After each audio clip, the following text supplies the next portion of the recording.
Welcome back. If you're just joining us, this is Breakfast Daily, and right now we are on the health segment. And I have some esteemed doctors that are going to be talking to us about what I call it, a disease, a health condition that, everybody knows about, but we don't know much about it and what actually causes it. So we're going to be talking about hypertension, the silent killer. And here with me in the studio, we have Dr. Seth Y. Nani, who is a cardiologist at the GAM West Municipal Hospital, and Dr. Kofi Techi Asamoah, who is a physician specialist and a cardiology fellow in training. Welcome, doctors. Welcome to the studio. Thank you very much. All right, so let's talk about hypertension. Obviously, last week, Wednesday, was World Hypertension Day. Yes. And yeah, so that's what we're talking about this right now. But now, hypertension, a lot of people know, we have all heard about hypertension, but what exactly is it, if you have to describe it to us? Because obviously we only hear about it, but we don't know what it is. So what is it? So basically, if we talk about hypertension, what it means is that there is actually increased pressure with which the heart is pumping the blood throughout the vessels of the body. Right. And there are normal values that every individual should have. And so hypertension means that at that higher value, your heart is actually pumping at a higher value. And the values, the normal value we use, basically, we have two values, basically. The top one is the systolic. We call it the systolic. That's the force with which the heart is beating. And then we have the lower value, which is called the diastolic blood pressure, with which the body maintains that pressure when the heart is relaxing. And so if you go above 140/90, and then it is sustained, that is when we call it hypertension. That means the heart is beating with a higher pressure than normal. And it's not the best for the body because the body, the organs are set to operate at a particular pressure. So I guess we'll talk about the normal figures. Or do you want me just to go ahead? Oh, yes, definitely. Yeah, so we're all learning. So. Yeah, so the normal figures 120/80, but basically less than 140/90. Right. But the lower the better. So between less than 120 is optimal. Right. But you shouldn't go below 90/60. All right. Yeah, and then when you are between 120/130, it's called normal. And then from 130 to 139 is high normal. But basically below 140, yes, we consider that as normal. But as I said, the lower the better. Okay, but now, what are the causes of hypertension? Well, so hypertension has, first of all, there are two broad classes. You have primary hypertension and secondary hypertension. Okay. Primary hypertension accounts for about 95% of cases. And that occurs for no known reason. There's no factor that we can pinpoint. There are risk factors that contribute to it. So, for example, aging is one of them. A strong family history of hypertension is one of them. And certain lifestyle choices, poor exercise, poor diet. So those predispose you to developing hypertension. Now, secondary hypertension refers to hypertension due to another medical condition. So, for example, you have a thyroid disease, it can give you hypertension. You have a kidney disease, it can give you hypertension. That's secondary. Secondary ones, once we identify the cause and treat, it may resolve altogether. But primary comes and then it stays because it's occurring for no specific reason, just because. Just because. So are you saying the primary cannot be reduced, like the pressure cannot be reduced? It can be reduced on medication. Right. But chances of complete resolution or complete cure are lower than with the secondary hypertension. Wow. So, but have there been any instances that you people have actually said, oh, we have cured this person of hypertension? Is there any cure? No, it's not cured. There are some who on the medication, blood pressures go so low to the point that we may actually withdraw the medication and keep monitoring. Right. Sometimes they remain at that point, other times they rebound. So then I wouldn't exactly say hypertension is curable. We manage it so that the effects of high blood pressure are mitigated. Right. Yes. All right. So many people do not actually know they have hypertension until they visit the hospital for routine checks, and that's when they realize, oh, this person has hypertension. Why is it so? Why, like, are there symptoms to it? Like, is this something that actually triggers you to know that, oh, okay, I'm hypertensive at this moment? So there are no clear-cut symptoms. I mean, if you have malaria, you could present with symptoms. When we put everything together, we can tell you that possibly you have malaria. If you have pneumonia, we could do same. But when it comes to hypertension, it's largely asymptomatic. You don't feel anything. You know, when you start feeling the symptoms, then that means something is going wrong in the body. And hypertension affects some organs in the body. So if you have hypertension for a period and you don't know, and you come to the hospital and you complain of blurry vision, then that means it's affecting the eye. If for a long time you are not aware and your urine production is going down, that means the kidney is being affected. Oh. So basically, I mean, many people sit back and say, oh, I don't have headache, my eyes are not twitching, so I don't have hypertension. And that is the reason why we are actually doing this advocacy, especially the May measurement month. And it's all because of the asymptomatic nature of the hypertension. So it's a silent killer. It keeps quiet till it's ready to put you down. And so this month and our presence here and across all the other media houses is actually to create the awareness that hypertension may not present largely with any symptoms. You need to check. The only way you know that you have high blood pressure or hypertension is to check. And if you look across the world, there are studies and you realize that as we speak now, there are over 1 billion people living with hypertension. And and the sad thing is that 2/3 of those people are in the low middle income countries, Ghana included. Ours. And it's also been found out that 1 out of 2 may not know that they have hypertension. So it's a silent killer. So it's really a big deal, and we need to actually educate the people. And I think the media houses are the best places. Right. Okay, so you have referred it, or it's actually referred as a silent killer. And now, what are some of the ways, I mean, what are some of the ways, or how are some of the ways people can actually monitor their blood pressures? Well, the only way to monitor your blood pressure is to check it. So then, at least we're advocating that barest minimum once a year, get your blood pressure checked. If you can do it more frequently, all the better. So that. So when you say blood pressure, is that one when you go to the hospital, they put that thing around? Yes, they put the sphic. I am just asking because I just want to remember the last time I went to the hospital. So the sphic is put there and then it's checked. Now we have automated machines that everyone can purchase from a pharmacy. And then you can check it yourself, because really the thing about hypertension is that for treatment to be successful, it's about personal resolve and personal involvement. So then if you have your own device that you can use to check your blood pressure, that makes things much easier. You can easily tell on your own when things are going too high, and then you report to the hospital. If you're on medication, it's going low, you report to hospital. But barest minimum, once a year, get it checked at a hospital, at a pharmacy, and then. So does it only affect adults? No, so children can also have hypertension. Why would a child have hypertension if he's not thinking about anything? I'm feeding you, I'm taking care of you. Why are you having hypertension? Why? Like, why should a kid have hypertension? So yes, kids also have, I mean, they have the heart in there. They have vessels in their body. And as he said earlier on, I mean, there are 2 types basically. The type 1, the primary hypertension, or what some people call essential, really affects adults.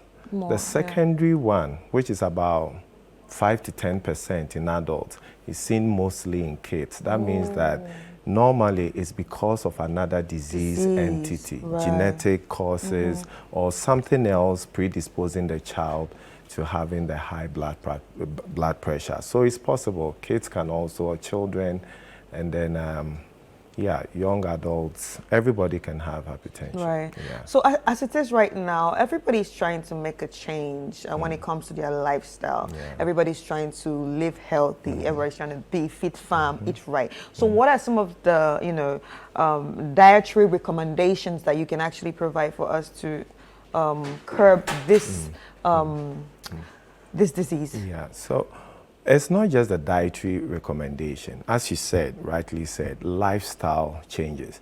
But before then, we also need to understand that, as my colleague said, primary hypertension may not have a cause to it, but there are risk factors that predispose people to it. And so, okay, now you said it might not have a cause. So would you call it an autoimmune disease? Is it autoimmune? No. No. So autoimmune diseases are a different class. Like when your body fights itself? Yes, Excellent. that's different Yeah. from hypertension. From hypertension. Right. Yes. So for hypertension, as I was saying, there are risk factors. And those risk factors, we classify them into two broad groups. And we have the modifiable risk factors and non-modifiable risk factors. And so we are not saying when you have the risk factors, you will get hypertension. Yeah. No, it predisposes you, or you have a higher chance of having it. So basically, the ones that you can, the ones you cannot modify. Example, being male, you can't modify it. It predisposes you to having hypertension. You have Male. you are the higher risk as a male. Why? If you are black, you are the higher risk. I mean, it's been studied, and also for blacks That's and such a racist sickness. Such a racist condition. yeah. So Wow. wherever you find yourself, whether you are in Africa or you are in Europe, as a black, you have a high Black risk. male, yeah, Yes. you are at higher Yes. risk. And if you are from a family with a strong history of hypertension, mother, father, or your siblings, you're also at high. And aging, you know, so we can't run away from that. Then we come to what you spoke about, Yeah. diet. The diet falls under the modified, if we want to change anything to prevent it, it falls under the modifiable ones, which we can talk about dietary intake, obesity, Right. physical inactivity, smoking, excessive alcohol. All those will predispose. When it comes to diet, I think my colleague will talk about the dietary. Yeah. Yes. So with diet, basically, high sodium content diet or high salt diet is one of the prime risks. Okay. So then you have food, you add a lot of salt to it, because anywhere, water sort of follows salt. Not when we're growing up, there's an advert, everywhere Duraplast go, water go flow. Yeah. Everywhere salt go, water go flow. Yeah. And then in the end, it predisposes to developing hypertension. Right. Then the other thing is the high caloric diet, especially when your physical activity does not tally with the level of activity Yeah, you're doing. yeah. In the end, it deposits in the abdomen and then increases obesity, and that is in itself a predisposing factor. So then in terms of healthy choices, more fruits, more veggies, eating a diet that is commensurate with the level of activity that you're going to do. Right, right. Yeah. So can you share some of the risks of uncontrolled hypertension? Yes. So hypertension affects many organs. So I'll start from up and then go down. Yeah. So we're starting in the brain. Yes. So hypertension can cause strokes. There are two main types of strokes. We have the one that's due to clot formation, and then the one that's due to a bleed. Now, what happens with the hypertension is, because the pressure at which the blood is flowing is high, there's some damage to the lining of the vessel, of the artery. And that allows cholesterol to deposit in there and then narrow the artery. That's what we call atherosclerosis. Now, over time, this cholesterol that has deposited can sort of erode, and then you have a clot sitting on it. And then that completely blocks blood flow to particular parts of the brain, and that causes a stroke of the clot type. But then persistently high blood pressures also weaken the smaller arteries. And so they call what we call microaneurysms. And then with persistently high pressures, these can burst and give you a bleed in the brain. Right. So that's for the stroke. Right. They also have roles to play in causing dementia, especially in the younger people, because they can cause multiple tiny strokes, which together would give you that. Then in the eyes, the tiny arteries that feed the eyes can also bleed. Right. And that can cause blurred vision, and in severe cases, it can cause blindness, yes. Then we come to the heart. Again, the same atherosclerosis that causes strokes can cause a heart attack. Yeah. And then over time, as the heart beats against this high pressure, it can be likened to a young man who goes to the gym and lifts weights. Initially, it's difficult. Yeah. Then over time, they bulk up. Yeah. The weight becomes very light. They move on to the next weight class. The cycle goes on. So as your heart beats against the high pressure, it starts to bulk up to face that pressure. It bulks up, but then the blood supply doesn't improve. So then in the end, the heart is not able to relax well enough to get blood and pump out. And then you end up having a fluid overload. Fluid backtracks into the lungs. That's what we call heart failure. Right. Then we come down to the kidneys. So again, atherosclerosis can affect the major arteries to the kidneys, cause kidney disease, or again, the smaller arteries to the kidneys may be blocked. And as a result of that, you have what we call kidney failure.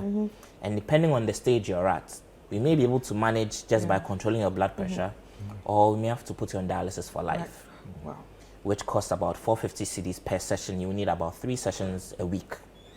So that's 1,350 a week times 4 weeks for the rest of your life. Medication? Yes, and then there are medications that you're going to have to be on, and you develop other complications. Last one I'll talk about is reduced blood flow to the limbs, so the legs and the arms. Again, atherosclerosis is involved here.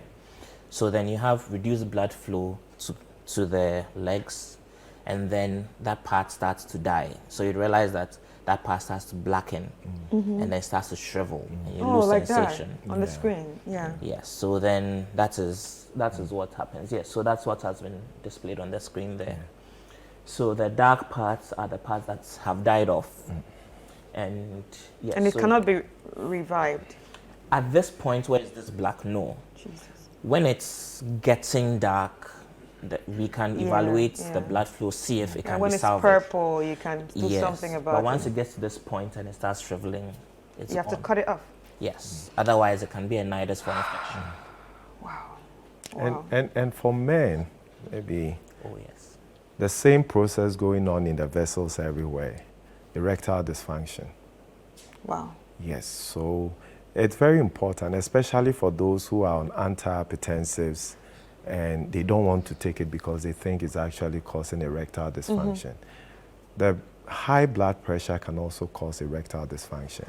So the issue will have to be, what drug are you taking? You just speak to your healthcare practitioner or your healthcare or your doctor, and then the doctor can change the medication. So if you're a man, and you're on medication, and you're having any problems with erectile dysfunction because you started the medication, it's very important you speak to your doctor or your healthcare worker so that they can change it for you, because there are other drugs that can help even in giving you that potent ability. And basically, if you do that, you can control the BP and also have your life to enjoy, because it's one reason why many men will not like to take the medication. Please, so people should take it. Talk to your doctors. Wow. Yeah. Okay, this has been a very inciting and educative conversation. But if people want to reach out to you, how can they reach out to you? So I'm from the Kwalibu Teaching Hospital. He's from the West Municipal Hospital. But we have cardiologists in various facilities. We have in Rage, that's in Accra. There's Rage, there's Kwalibu, there's the West Municipal Hospital. There are also some private facilities that have. So, but then basically, when it comes to hypertension, every doctor can be of help. Right. So you don't necessarily need to be seen by a cardiologist to get attention for the hypertension. So then just go to the nearest facility, see your doctor, let the doctor evaluate you. If you need to be started on medication, you'll be started. If along the line medications are not getting to the target that you want, or certain other complications are creeping in, the doctors will refer you to the appropriate person to take over management. Right, right. Yeah. Thank you so much, Dr. Nani, and thank you so much, Dr. Asamoah. It was really nice talking to you. And guys, I'm sure you really enjoyed this conversation. And also, if you haven't checked your blood pressure this year, it's time for you to do that so you can avoid any story that touches the heart, like hypertension.